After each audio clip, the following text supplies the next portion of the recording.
Hello, hello, everyone. Welcome back to another episode of Refine and Shine podcast. I am so excited for my guest today. This is somebody who I thought of when I didn't even think I was going to ever have a podcast. And I was like, once I have a podcast, I'm going to have this guy on. And so here we are, a little over 100 episodes later, but I'm so excited because not only have I been able to hear him speak multiple times virtually, a few weeks ago, I got to meet him in person, and he is just as great of a person virtually as in person. So I can't wait for you guys to get to know him. My guest today is Justin Schenck. He is a global entrepreneur. He's a keynote speaker and a media influencer, best known for hosting the Growth Now Movement podcast, which reaches an audience in over 100 countries weekly. He is recognized by Inc. magazine as the top 8 podcaster to watch and honored as an icon of influence in new media. Justin delivers strategies that help businesses grow, innovate, and amplify their brand impact. He is the founder of Growth Now LLC and the creator of events such as Growth Now Summit Live. He bridges storytelling, business development, and personal transformation to equip entrepreneurs and leaders with practical tools for success. His work focuses on inspiring action, overcoming barriers, and fostering sustainable growth through authentic leadership and strategic thinking.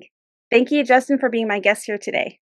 Angelina, I'm honored to be here. And you told me before you hit record that it was my fault I didn't send you a bio, and then you got that from ChatGPT. And ChatGPT has a better bio than I have for myself, and I'm stealing it. We're running with that from now on. I loved it. So thank you so much for having me. I'm excited for this conversation. Oh, you're welcome. When I was looking at it all, I'm like, yeah, this is Justin. Like, he's this person, he's that person. And what I love about you is that you have done so much and you have broken barriers and you help people to do that and find their voice and tell their story. And so, kind of just take us back on what your life was like back in the day to what it is now and how you've just became this person of impact. Yeah, it's been a wild ride for sure, and I can't tell you that it was all on purpose because a lot of it was by accident. Obviously, design and work got me here, but it certainly wasn't a paved road. It wasn't easy. I always say that if there was a senior superlative in high school for at least likely to succeed, it would have been me. I had a 1.7 GPA. My mom at that point was in the middle of a 20-year battle with opioids, and my dad was in jail. And so if you look at that, like I've got no shot, right? And I know you just saw me speak, a couple weeks ago in San Diego, but the statistics say I have a 100% chance of failure, right? 50% chance of ending up in jail if your parents in jail, 50% chance of becoming an addict if your parents an addict. Like if you do that math, I've got no shot. But the reality was, what it taught me was I didn't necessarily know what I wanted in life, but it showed me what I didn't want my life to look like. And Mhm. so it gave me an opportunity to find mentors to make the right choices when I had opportunities, and sometimes not always the right choice, but tried my best. And at 19, I got into direct sales, and that kind of opened my eyes to this opportunity of entrepreneurship. And it gave me a view of like, oh, I can create my own life. I can design my own work schedule. I can make my own money. I can have total control over all of that. And it took me a long time to figure out entrepreneurship. And I ended up getting into the corporate world and had a couple really great jobs in the corporate world, but I was miserable, right? The clock in, the clock out, the thing most people say they don't want. And so 10 years ago, I decided, hey, why don't I start a podcast and interview entrepreneurs and figure out how to be a better entrepreneur? Because I looked at my path, and from the age of 22 to 30, I had 3 failed businesses. I was like, clearly I'm doing this wrong. So let me find a roadmap, right? Let me interview the best of the best. And what ended up happening was 6 months before I launched the show, my mom lost her battle to opioids. And it totally changed my view on life, right? And I realized that like I was chasing these things for happiness, I was chasing these things for recognition, and I needed to have different conversations. And so when I launched the show 6 months after she passed, the conversations were real and raw, and it was coming from a place of pain and hurt. And I was asking questions like, what is self-love, and how do you overcome adversity, and how do you find happiness even in your rock bottom moments? And so I always say the first 2 years of the podcast, every question was for me. And so it was Mhm. about how do I build this better life? But what ended up happening was the show 2 years in ended up taking off, and I was really blessed to be on that top 8 podcast by Inc. magazine, and 350,000 people read that article. The show blew up, and it presented opportunities for me to speak, and I began to build businesses and started learning from these entrepreneurs and plugging it in. And now I get to say I'm a podcaster, right? And I don't think many people can say they're a podcaster in a sense of like that's their full-time gig. Mhm. And now I do other things. I'm sure we'll get into all of it, but the podcast has become a great vehicle for me to build a life that I truly love. It's given me a voice to help inspire others, and that is the greatest gift that I've ever been given. Is I get to sit down with people and share their stories and inspire people who listen along the way.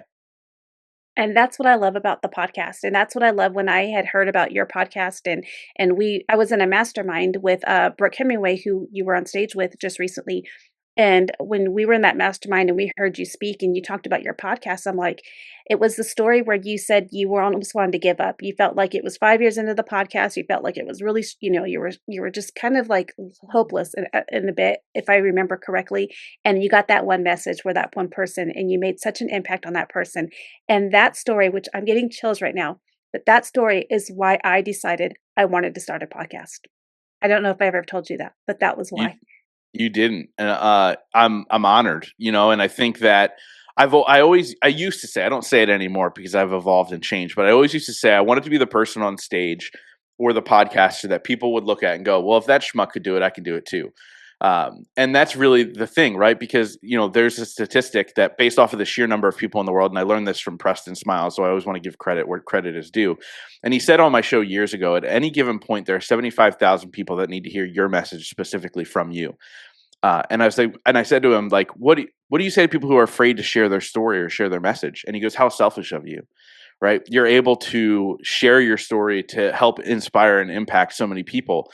I think back to early on in the podcast. I think I was in the 40s. I used to give a specific number, but I don't know exactly where I was. But I was in the 40s and nobody was really listening or really paying attention. And I was like, what am I doing? I was like, I'm just going to finish out the year. I'll do 52 episodes and I'll shut it down. And a couple days after I made that decision, somebody reached out from Japan and said, hey, because of your podcast, I decided not to take my life. And I realized in that moment that, okay, I'm going to keep showing up.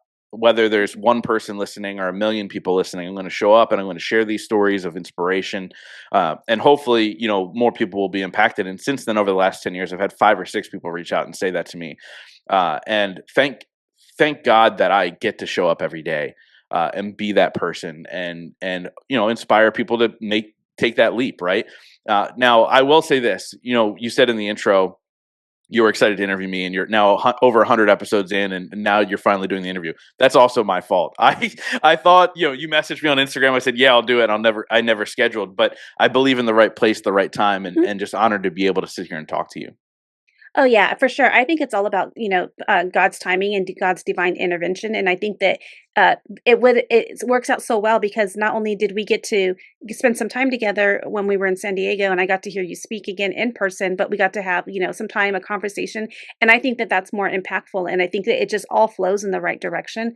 And so I think it's perfect. And I love the fact that you didn't really know when you first started your podcast, like you were asking all these questions for yourself. And I think about my podcast and the people I've interviewed, and I'm like, it's kind of similar. And my goal is eventually to be a full-time entrepreneur and get away from that corporate world. And it's not that the corporate world is horrible, but it's just I want that freedom to go out there and make an impact and a bigger impact and go out there and help people. And so you have multiple businesses. And can you just talk to us about all the things that you have been able to do as an entrepreneur?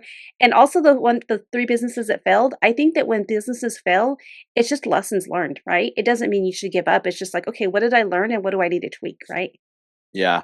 So I always say the podcast is like the center of the hub, right? And everything kind of spans off of that. So my first successful business was I was a podcast production person. There's a ton of people in podcasts that become podcast producers because what happens is you start a podcast, everybody goes, hey, I want a podcast too. I just don't know how to do it. And you go, oh, I could teach you how to do that. So I started coaching podcasting, started a production company, and it did well. And I ended up exiting that business and have kind of evolved since then. But I will always have a hand in podcasting in some way, shape, or form. And the reason I keep getting pulled back into it is because I realize that this medium is a great vehicle for so many people, so many businesses to, not only just share their story, but it's a marketing arm, right? Like it does really good things for a lot of people and keeps them in business.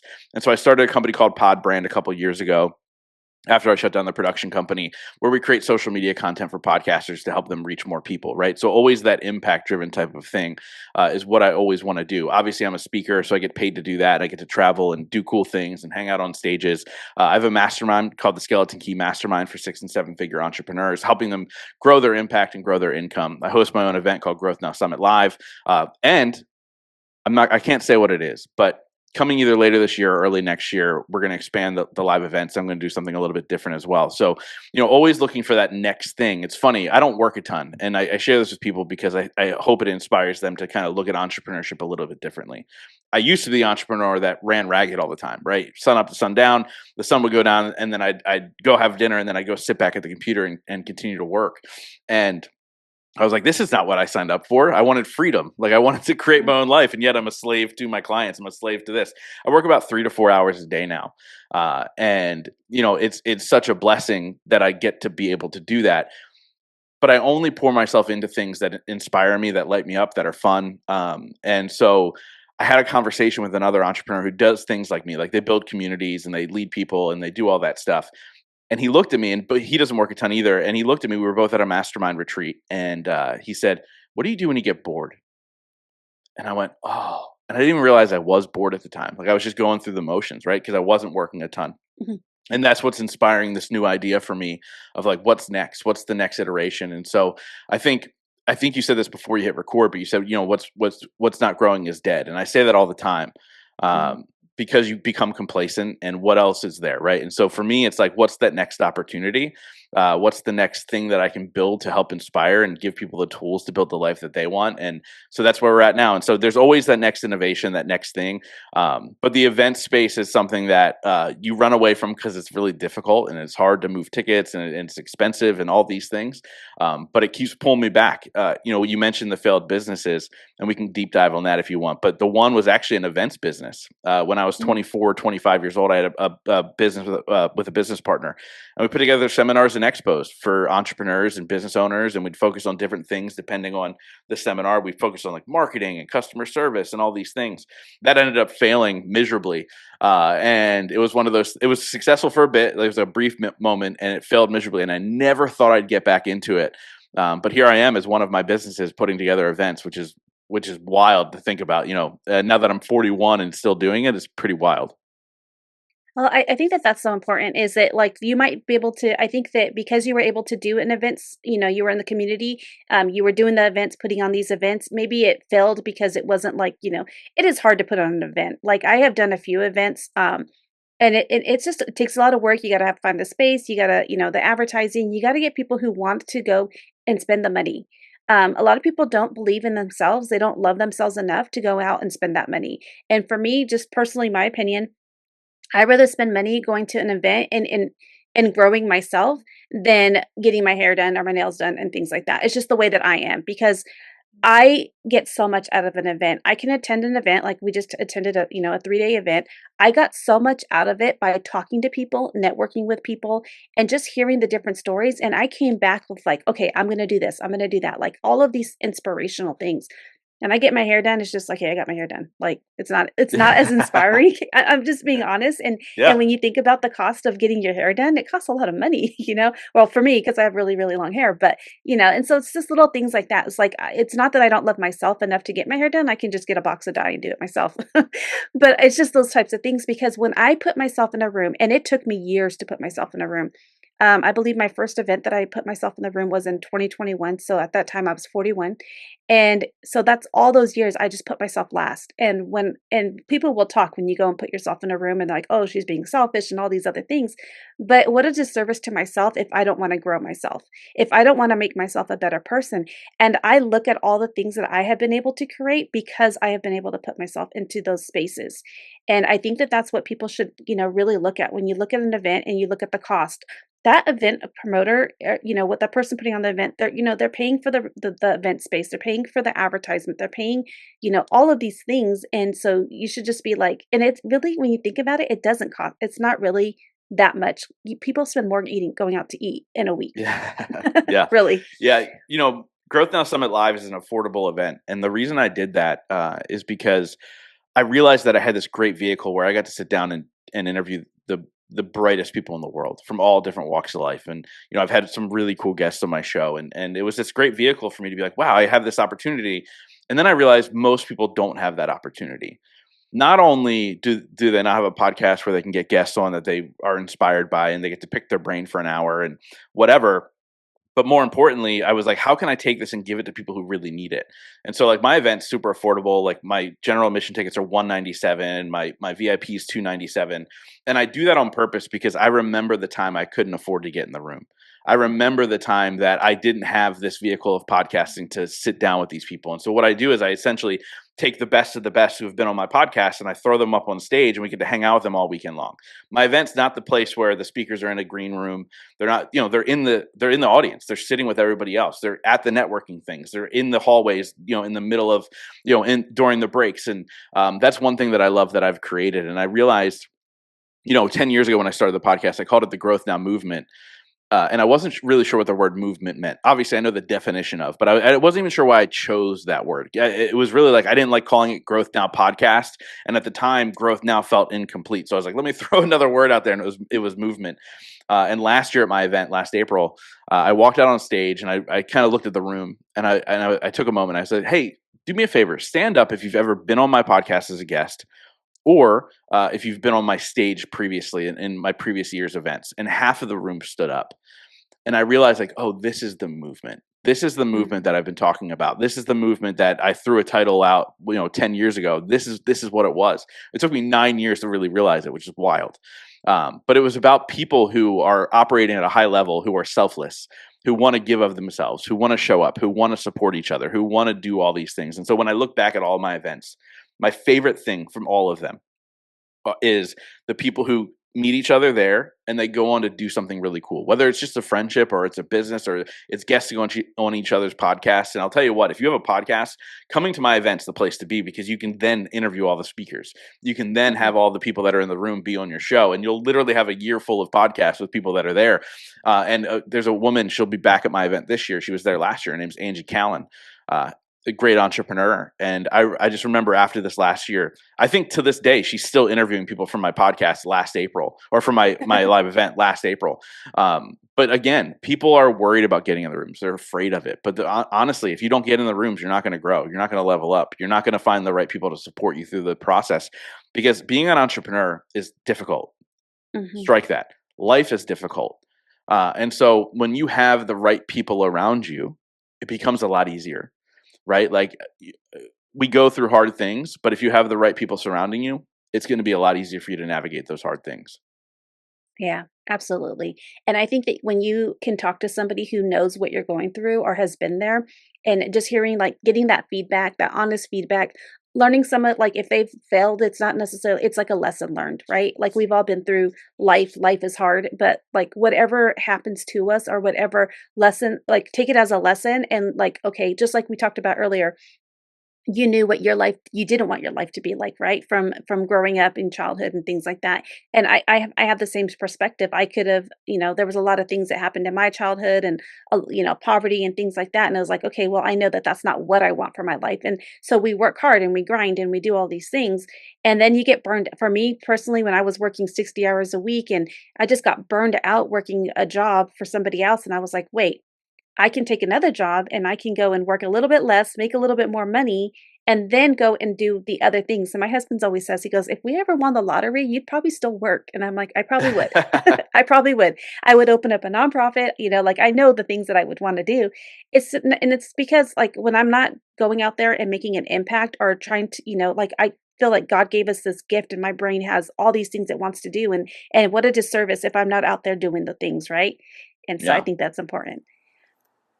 Feeling overwhelmed by endless to-do lists and constant distractions? You're not alone. Many professionals and entrepreneurs struggle with never-ending tasks that spill into personal time, difficulty prioritizing what's truly important, a lack of clear structure in their daily routines. Well, let me introduce you to your Unlock Your Time Potential program, an 8-week coaching program designed to help you reclaim your time and boost productivity.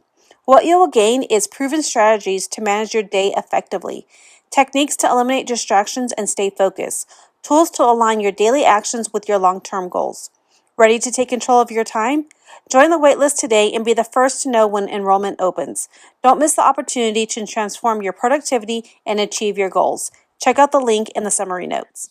I wanted to talk a little bit about, people who've probably heard your podcast before or probably heard you being interviewed have probably heard these things before. But can you talk a little bit about the five people that we need in our lives? I think that that's been such an impact. And for me, like I already know like all my five people, and they all change a little bit over time. But could you talk a little bit about that? Because I think it's really impactful. Yeah, of course, we all know the quote from Jim Rohn, right? Like you are the average of the five people you spend the most time with. And when I first heard it at 19, I was like, this is the most ridiculous thing ever. Cause I was like, at 19, okay, get rid of all my loser friends, go find five millionaires and hang out with them. And then I could become a millionaire. Cause when you're 19, money is all you want, right? And I very quickly swept it under the rug. I was like, that's stupid. Why would five millionaires want to hang out with a loser 19-year-old? When I fast forwarded and started to create success for myself, I asked myself the question, who are these five people? Who do I spend the most time with? And it wasn't necessarily the people I spent the most time with, but it was the five people that I spent the strategic time with, right? The people that are essentially become like your board of directors, really. And I was like, okay, well, it's evolved over time, right? As I met different people, and those people have changed and evolved, and all those things. I realized that there were actually five different roles they played in my life, and these are the five people everybody needs in order to create the success that they want, to build the life that they want. The first person is your cheerleader. Like that's the person that when you talk to them on the phone, like after you hang up, you feel like you can run through a brick wall, right? Like you feel like you're a superhero, right? Like my cheerleader. I was said to you before we got on. I was watching a video on my phone when you popped on the Zoom. There was a video from my cheerleader, but he's the guy. Like when I'll be like, Chuck, I've got this idea. I think it's $1 million idea, and he'll go, Justin, because you're at the helm, that's $1 billion idea, right? That's your cheerleader. The second person is your bruiser. Now, I always like to clarify this, and I like to say we need to be clear. It's not an abuser. It's a bruiser. It's somebody who pushes back on your ideas, somebody who questions like the way that you're going in a good way, right? They want to support you through that process. I always say the bruiser is somebody who has created great success in their life, but they've done it in a very strategic way, and they can call you out on your BS, right? Because we all carry BS with us, no matter the success that we have. We all have our own little issues, and so they question you and they guide you and they help kind of push you in the right direction. The third person is your softie. This is the person who's like a shoulder to cry on, right? Because things aren't always going to work out the way you want it to work out. This is the person you can unload to, the person that you can let them know all your struggles, and they'll listen, and they're very empathetic. But the most important piece to that cheerleader or that softie is they help pick you back up. They don't let you stay in that spot, right? So they're willing to listen and then go, hey, we've got this. The fourth person is a mentor. I look at mentor a little bit differently. A mentor is somebody who has something innate inside of them that you want more inside of you, and of your character, of your human. So for me, like I want to be an even bigger giver than I am already. And so my mentor is a guy named Fabio Viviani. We know him from Top Chef. He doesn't need anything from anybody, but he gives so much. He's willing to give you the shirt off his back, even if he's not willing to gain anything or trying to gain anything from you. The fifth person is a coach. I believe at any given time, you should be financially invested in your future. And that could be in your health, that could be in your relationships, that could be in spirituality, that could be in your business. Just have a coach in order to grow and strive and be a better person. And so those are the five people that I realized that I've had throughout my successes as I've leveled up, as I've reached the next level. Those are the five people. And so anybody listening, please go back. And I know I talk fast. Go back and listen again. Write down those five people, and next to that, write who is filling that role in your life. And if they're blank, go to events and find the person who fills that role. Go to the person who's striving to be better. Like for you to show up and be like, well, I don't have those five people, and then you continuously stay in the same spot and hang out with the same people. Well, you're never going to have those five people if you don't get uncomfortable and get in a room filled with people who are looking to grow every single day. And so get in those rooms, find those people, and then be really aware of who they are and how you're utilizing them in your growth and your journey. And you're going to find success, and you're going to find happiness throughout that process. I love that. I love that. I think that's so important. One of the things that I wanted to know is, you talked about always having like a coach. And so many people are so scared as entrepreneurs, like they don't want to spend any money really. They're struggling, right? They're trying to like pay for all the things, launch their business, do all the things. But you said when you had a coach, that was when you were like the most successful. Is that what I think you said? So when did you first decide, you've been an entrepreneur for a long time. When did you decide to invest in yourself and get a coach? Yeah, I mean, it's interesting because as a broke entrepreneur, you are afraid to spend money. And actually have two moments where it was like this aha moment of like, oh, you have to invest in yourself in order to grow, even if you're worried about the money. So the first one was I had just lost my job. I had the podcast. I was building this production company on the side, but I was not making enough money to cover my bills. And before I had lost my job, I was asked to speak at an event. And this is before I got paid to speak. And so I had to pay my way. I had to pay for the plane ticket. I had to pay for the hotel. I had to do all these things. So I had a choice to make in that very moment, which is A, go down to this event and speak, or B, pay my rent. Like that was literally the two choices I had. And so I made the smart choice and I flew down to Orlando to speak at this event. Um, and I was freaking out the whole time. And I remember the one night, a bunch of the speakers went out for some drinks, and a guy named Mike Kim was sitting to the left of me. And Mike was a keynote speaker at my event this last year. And him and I had a great conversation about entrepreneurship and all these things. And so we're sitting down. Waitress comes over and says, "Can I get you guys anything?" And Mike ordered a $65 glass of scotch or whiskey. And they went around the table, and everybody said, "I'll have the same thing." Every single person ordered the $65 glass.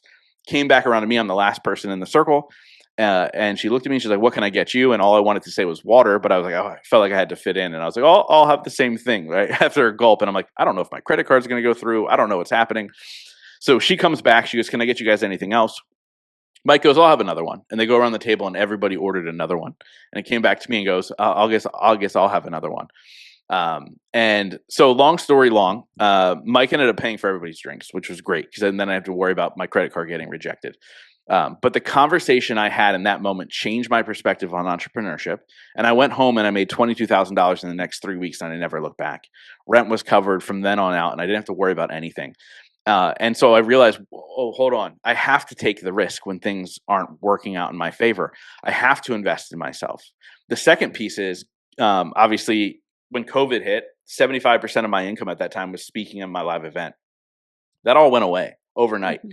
So I went, okay, I'm making no money. I don't know how I'm going to pay my bills. And I was like, what am I going to do? And so what did I do? I hired a coach. I paid him a ton of money. And I said, "Hey, I need you to make me money, and I need you to make me money fast. Here's what we're going to do." And I made that investment in myself, and I was able to really redesign my life at that point. Like that's when I went to working less, making more, doing all these kinds of things because I invested in myself. And those two moments are the greatest example of like when your back is up against the wall, invest in yourself. Mhm. When you don't have the money to invest in yourself because then you're going to get the results, right? So I hired this coach and I did the work that he was walking me through in order to change my income streams and all that stuff. And if my back wasn't up against the wall, if I wasn't invested in myself, I probably wouldn't have done the work. I probably would have ended up back in corporate working a job. And those are really the keys to like, okay, this is the success. This is the way we step forward. This is the way we continue to grow. And by the way, it doesn't necessarily have to be a coach. It can be a mastermind. It can be anything from that standpoint that'll help you kind of keep you accountable, but also teach you the things you need to do in order to make the next step and to improve. You can always, tighten the bootstraps. You can always say, "Hey, like, okay, it's going to be really tight. Hey, I might have to skip a car payment. I might have to skip this, whatever, in order to make this happen for yourself." But literally investing in a coach and investing in yourself, it puts you into an abundance mindset, and all of a sudden you'll see money flow from places that you've never seen them flow before. And that's really the key to always investing in yourself, is that it opens you up to this idea that no, since I'm paying in order for me to grow, I'm worthy to be paid in whatever it is your business is, and it really creates this great abundance in your life. Oh, I think that's so important. I remember when I first decided to not only to invest into a mastermind, and when I did that, I was like, "How am I going to do this?" But what came out of that was so much more. Like it became like, "Oh, okay, I can start a podcast. I can start this. I changed jobs. Like I'm not putting myself in a box, and it's the world of possibilities." And it's like, well, if I could do this, if I wanted to do this, what would it look like, And you have somebody out there, like in a mastermind, they help you map it out. They tell you, they ask you in some of those, they who have those 5 people in your mastermind who can um bruise your ideal, do all the things, but also your cheerleader and all of those things. And I think that that's so important. And I think that so many people are scared to take that risk, but it's like, do you want to live the same day over and over and over again? It's like Groundhog Day. Or do you want to just go out there and think, like, I feel like if God put something on your heart, what a disservice if you don't go out there and do it. And I think that Yeah. there's so many people who have so much creative minds and they just are too scared to take the first step. And I think that that's something that they really should reflect on. Yeah, I mean, go have a conversation with an 85-year-old who just worked their whole life and then retired at 65 and then lived out the rest of their life sitting in their home. Their biggest regret is they never took a risk. it wasn't like, oh, I'm so happy that I had this stableness in my life, and as I was, moving forward and whatever, like, I'm sure there were some great things in their life, but Mhm. if you ask them what's your regret, it was they didn't take a risk. They didn't Mhm. trust in them. They didn't believe in themselves so much. And I always love those conversations with older people who can kind of reflect back. Um, and I also love being that person at 41 to the 20-year-old where, hey, I wish I made these choices at 20. I love meeting 23-year-old entrepreneurs who are crushing it. And I'm like, dude, if I had your drive at 23, like, I don't even know my life. Like, you're going to be insane at 40. You know what I mean? Mhm. And so, like, the reflection piece is really important. And as I get older, I do a lot more reflecting, and a lot more envisioning what's next for me. But again, that's being in the right room. You can't have those conversations if you're not in the right room. Yeah, exactly. I was a very young mom. I had my first child at 19, so I was a teenage mom. And now my son, who doesn't have children or anything like that, he's 26 now, or about to be 26. I always tell him, like, when he says, "Oh, I'm going to make a poor choice. I'm going to buy this, or I want to buy this," and I'm like, "Go and do what you want to do." Like, when I was your age, I was had two kids at the time, trying to, pay a mortgage, married, all the things. Like, we were struggling. I said, if you have the means, like, live your life, because there are so many things that you could, like, he's like, eventually I'll probably have kids. I'm like, well, whatever, whenever it's right for you. But if you can live your life right now, live your life. Like, do the things and I'm not saying that I have regrets. It's just like, I had such a scarcity mindset at that such a young age that I was scared to do anything. I was just like, I got to do this for the kids. I got to do that, all of these things. And it's like, it was hard, and now it's like, wow, like, I didn't really live the life that I could have lived, and I was just always worried about, like, the spreadsheet every time it's like, I don't know if you ever watched Half Baked, but when they go and he Yeah. goes and takes his girlfriend out on the date and everything, and he's, like, counting the change, like, that was me all the time, like, "Okay, if I buy this thing, how much money is it gonna be on the groceries? Are we gonna have enough money?" Constantly like that, and it was like, now it's like, okay, and my husband says, if you're going to live in a scarcity mindset, you're always going to be in that scarcity mindset. You need to stop. And so it took a lot of work to get through that. And now it's like, okay, I'm going to spend this money, and money is meant to flow. Like, it's meant to, go through our hands and, and give to others. And we can't take the things like, all of these things that we want to buy, like the nice cars and all these things, they can't go with us to heaven. But what can go with me is like the podcast that that people will still hear the podcast or still hear, like, the impact it was able to make on them. The just the conversations, those types of memories will be impactful, and I think that that's important. Yeah, and I think, when you start to spend the money, you'll find a way to replace the money. Like, Mhm. that's just the reality of life in general. One thing I do in my mastermind is, when somebody comes in, I go, "Hey, what's your financial goal for this year?" And they'll throw out a wild number, right? $1 million, $2 million, whatever it is. I go, "Awesome. Why is that your goal?" "Oh, well, I want to do this and I want to do that, blah, blah, blah." And we break it down. I go, "What do you want your year to look like? How many trips do you want to take? Where do you want to go? What kind of dinners do you want to buy for you and your loved ones? For me, it would be like, what kind of cigars do you want to smoke? Is it the $3 one or is it the $20 one? Of course, it's the $20 one, right? So, like, you ask all these questions and we map out what we want their year to look like, and you realize that you go, oh, by the way, you can live the life that you're dreaming of at $400,000 a year. But the reality is, if they were shooting for $1 million, even if they had the 400,000, which, by the way, the standards of living, like, you're crushing it. Even if they had the 400,000, they wouldn't be spending it to live the life that they want because they didn't hit their million.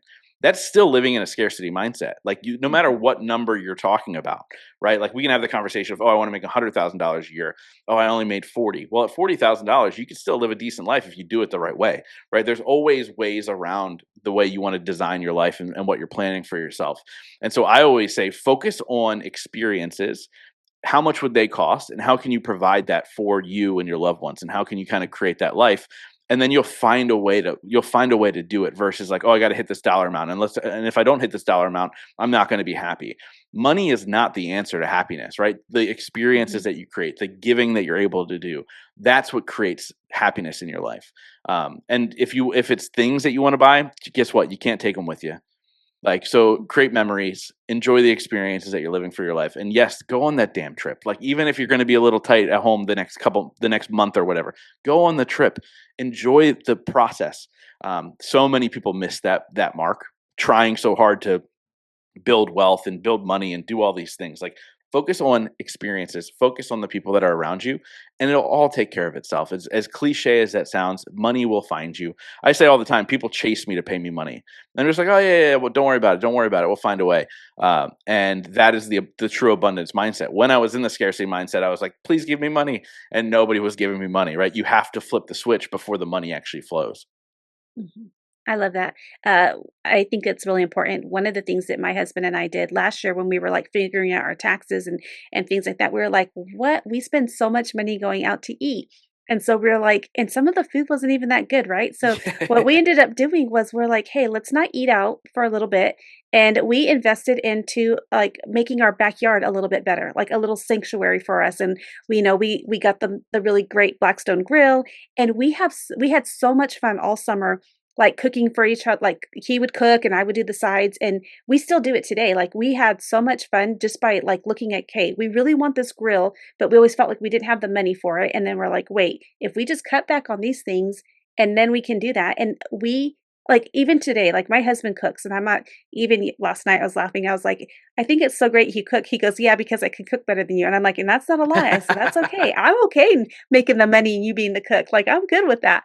But it's the experiences. We'll turn on the music and we'll dance while we're cooking and, just doing all the things. And that to me is more fun. I mean, yes, I love a good dinner every now and then. I'm not saying don't date your spouse, but even those little quiet date nights at home is such an impact and makes our relationship so much better because we're spending that experience together. We're not waiting for, okay, how's our hamburger going to taste while we, order this hamburger or whatever. Like we're doing it together. We go grocery shopping together. Like we do all of these things together that we didn't do when we were younger because we were like working so much and taking care of the kids and trying to balance everything in life and sports and all the things. But now when we're in our 40s, because we had kids so young, we are able to experience that again. And it's like we fall in love again. I think Yeah. it's that experience, just that spending time together. 100%. Angelina, you said that you dance and cook and all those things. You know that I don't cook. You were at the or you know that I don't dance. You were at the event in San Diego, so there would be Yeah. no dancing. It's not a good look for me. It's like the white man lip biting dance. You know what I mean? We don't do that. But yeah, I mean, that's the perfect example, right? Like the experiences are the things that you're gonna look back fondly when you're on your deathbed and go, oh, I'm so glad I did that. Mhm. And I don't think a lot of people. I do this. I do a daily visualization, and sometimes it is the end of life visualization of like who's around me, what did I create for myself, what were the experiences I had throughout my life, and it puts me in this place of like so much joy. And it's odd saying, "Oh, I'm doing an end of life visualization," but it brings to me so much joy because I know that I can create my own life and I can create my own experiences with the people I love, right? Like my wife is my best friend, and the fact that we get to do this life together, like that's amazing. And so now well, it's my stepkids, but we have a 15 and a 12-year-old, and now I'm visualizing, okay, when are they getting out of the house so we can travel more, so we can do all these things? When are they done school? That's my next great visualization. She's not so happy about it, as the 15-year-old's getting letters from colleges almost every single day now. But it's one of those things that like I'm like, oh, once they're old enough, we can go do whatever we want all the time. And so that's the next visualization practice for me. I love that. And I'm just as much good as you. I'm not really a good dancer. My husband is an amazing dancer, and I'm just sitting there. He's like dancing and doing all these country music, and I'm like, I can't even. I have two left feet. Like I just move. We'll sit in the corner while they go. Well, my wife was a dancer all the way through college, so they can go dance. We'll sit in the corner. I love that. One of the things as we wrap up, I just wanted to know is like, just can you talk a little bit about your event because I want people to know about your event. There's still tickets available. How can they sign up? And just a little bit about that. Yeah, so it's called Growth Now Summit Live. Like I said, it's a spinoff essentially of my podcast where I collect the greatest speakers and panelists throughout the day, put them up on stage, and it's a day of inspiration and some X's and O's strategy. We do that within the panels, and then the speakers are more inspiration. But I call it a day long rock concert for entrepreneurs and forward thinkers, people looking to level up in all areas of their life. We have a ton of fun. It's a great collection of human beings. They can go to growthnowsummit.com and grab their tickets. Actually, Dr. Cheryl just bought her ticket 2 hours ago. So she'll be in the room. That's the one thing, like I realized, like the powerhouses are just buying tickets because they want to be in the energy. And that's what I love. There's only 15 VIP tickets left as of the recording of this episode, but just excited to hang out with people. If they want to hang out with us, they can go to growthnowsummit.com, grab their tickets and come to Pennsylvania right outside of Philadelphia, and have a good time. Okay. Awesome. Awesome. I love it. And if people wanted to connect with you, I mean, do you have availability right now in your mastermind? Are you doing your mastermind right now? Yeah, so I open up my mastermind every 3 months. So right now we're not open. We just close the doors at the end of January, and then we'll open it back up at the event. There is no website for my mastermind. The only way you get in is it's an invite only mastermind, meaning like you fill out a form, we have a conversation, I'll see if it's a fit. For me, it is the greatest group of people I've ever collected, and I want to protect that space and that energy for those individuals. But if they're interested in joining the mastermind, they can reach out on Instagram. They can fill out the form. I'll send it to them, or they can come to the event and they'll be able to fill out the form there if they're interested. But yeah, the Skeleton Key Mastermind, I called it that because I believe that like you're one door, one introduction, one idea away from your next big breakthrough. And so the Skeleton Key is able to open up all those doors for you. And it's a good time. So if you're an entrepreneur and you want more information, they can message me on Instagram. One of the questions I had for your mastermind, did you just have males or is it females as a combination? It's a combination. Actually, at one point it was 75% females, and I was on a call. He was in the mastermind for 2 years, and then he moved on as you do, right? You grow and you evolve and change. But his name's DJ, and he helps young men navigate life and get to the next level and be better men. His whole thing is called "Be That Guy." And he was in the mastermind. I remember on the call the one time, like I'm looking at the people on the Zoom, and we're a smaller group. We have at max 15 people. And it was about 75% women on this call. DJ's on the call, and I go, "Oh man, we need more guys in this group." Next time I open the doors, DJ unmutes himself on Zoom, and he goes, "No, we don't." So no, it's for everybody, men and women. They just have to be entrepreneurs. Usually in the 6 and 7 figure mark only. And I say that only because I don't want the payment for the mastermind to be the thing that worries them. I want them to be able to be in the abundance mindset while in the mastermind. But yeah, it's a great collection of humans. And I'll share this one story about one of the members. And I know we're coming up on our time here. But there's a woman in the group, and when she joined the mastermind, I didn't know this because she was part of the original people who came in and they didn't fill out a form. I launched it off the back of a mastermind or at the end of a retreat that I hosted. And she joined, and at the time I didn't know she's only making $30,000 a year. And she joined the mastermind. She believed in herself. Talk about your back's up against the wall. I'm going to invest in myself. She's now making $40,000 a month. Oh, wow. And you talk about this incredible journey for her.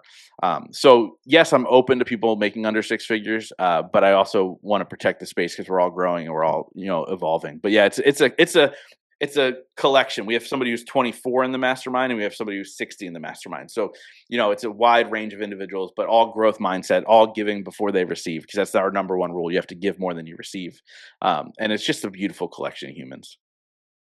I love that. I think that's so important. And I love that you have such a wide variety because then you have all of the experiences too.